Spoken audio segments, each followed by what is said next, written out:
Year 8 began with bold declaration. As I sipped Abigail's creative coffee concoction on the first morning of spring, I stood up dramatically at the table. "This is the year of the parsnips," I announced, arms wide like I was unveiling a revolutionary idea. Abigail raised an eyebrow, slowly chewing on leftover pizza from the night before. "Parsnips? Why?" "Why not?" I shot back.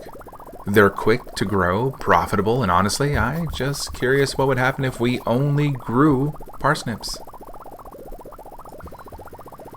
When I walked into the shop that morning and bought out his entire stock of parsnip seeds, he blinked at me and said, "You're starting with this many? That's ambitious." "Oh, Pierre," I said with a grin, "you don't even know the half of it."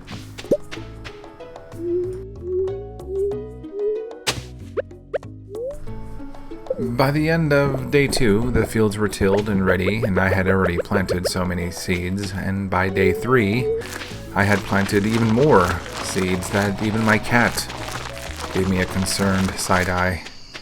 Pierre, on the other hand, had no idea what was coming.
By the end of day 7, I had already planted, harvested, and replanted over 3,000 parsnips.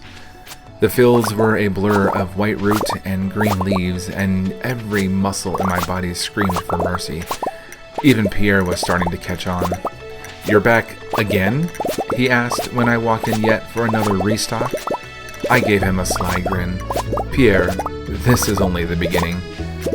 Abigail, meanwhile, had adopted a mix of amusement and mild horror. "How are you doing this?"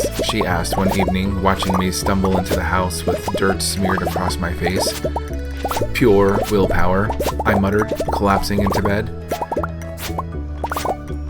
If there was one thing clear by the end of week 1, it was this. Year 8 was going to be legendary and utterly exhausting.